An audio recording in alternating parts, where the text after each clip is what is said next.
So here we have the graph of a smooth curve, and what that means is that the first derivative is continuous. And what I would like to do is find the length of this curve from A to B. And I'm going to start with this blue portion right here, and let's just act like this graph is like super zoomed in, and that this is actually really, really small, so that I can draw a tangent line like this. Let me try to do that as best I can. It's not going to be perfect, but you get the idea. And of this tangent line, I will call the length of that to be a DL. And then let me go ahead and build the right triangle right here. So we know the lengths of these legs. The length of this leg is going to be the change in x, which is the dx. And then the length of this leg is going to be the change in y, which is the dy.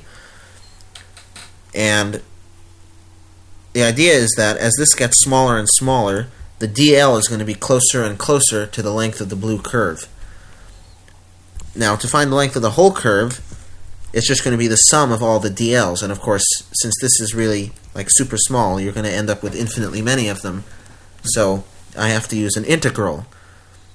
So I want to have the integral, let me put this down, capital L for the length of the curve is going to be the integral from here to here. So let me put down, this is x going from A to B of dl.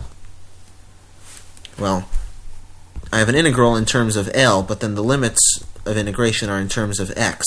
So that's not so nice. So let me go ahead and use the Pythagorean theorem to solve for dl, because we know that dl, if you just use the Pythagorean theorem, is going to be the square root of dx squared plus dy squared.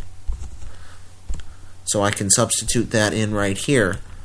So this is the integral, still x going from A to B,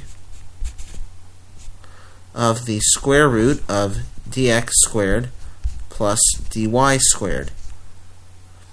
Now, I like to have the integral in terms of x, so let me go ahead and factor out a dx squared from each of these terms so that I can take it outside of the square root. So this is the integral from A, x going from A to B, the square root. So when I factor out a dx from this term, I'm just going to get a 1. And then when I factor out a dx, let me put this down a little better, factor out a dx from this term, I'll basically have dy squared over dx squared. And then this will be multiplied by the dx squared. And this is still inside of the square root. But what I'd actually like to do is break this into two different square roots, because I just take the square root of each factor. And then you can see right here, the square and the square root cancel. So now I can go ahead and write this down as my formula. So the length of a curve equals the integral. I don't need to put down x equals anymore. I can just put down A to B, because the integral is going to be in terms of x, of the square root of 1 plus, and notice that we have dy squared over dx squared. That's going to be the same thing as just the square of the fraction dy dx. So I can just write it like this, and then dx. And let me circle this so it's clear that nothing is getting in the way of it. This is our formula for the length of a curve. And now I would like to use this to do an example problem.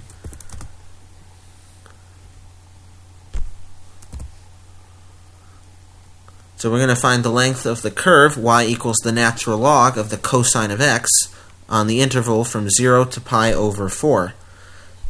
So pi over 4 is going to be about here. So we're basically interested in this, the length of this curve right here. So we know this is going to be the integral from 0 to pi over 4 of the square root of 1 plus dy dx squared dx.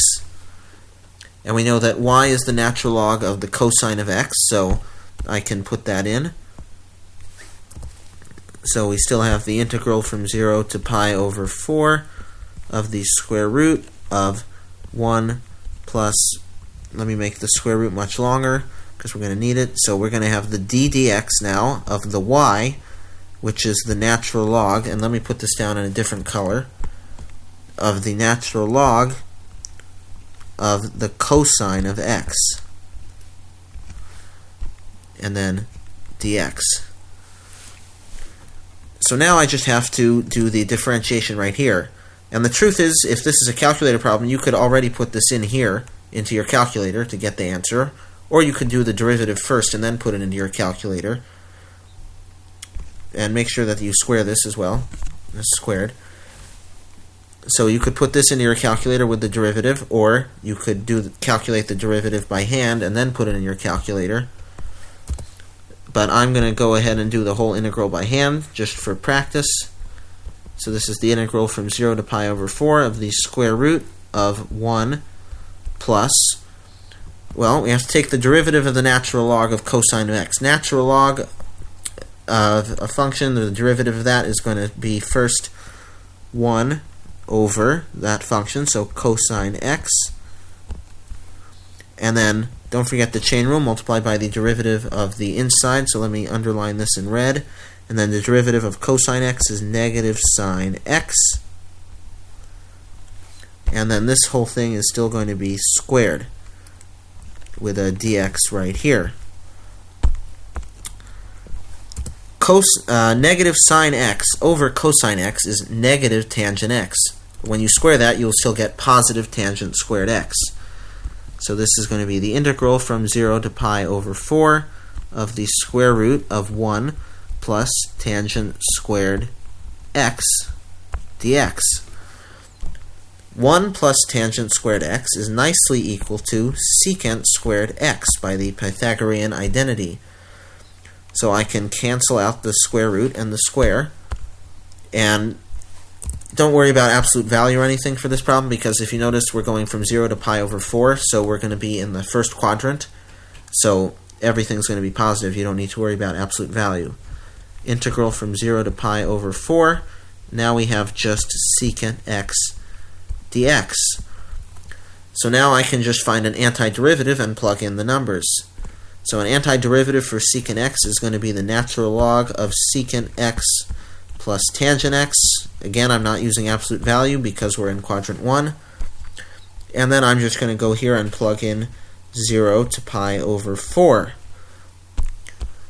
So when I do that, I will get the natural log of the secant of pi over 4 plus tangent of pi over 4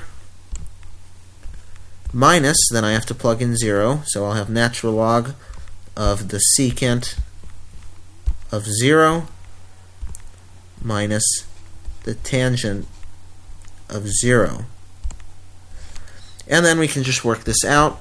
We have natural log. The secant of pi over 4 is the square root of 2. Tangent of pi over 4 is 1. And then minus, we have the natural log. Secant of 0 is 1. Tangent of 0 is 0. And natural log of 1 is 0, so this whole term goes away, and we're just left with the natural log of the square root of 2 plus 1. And this is the length of that curve.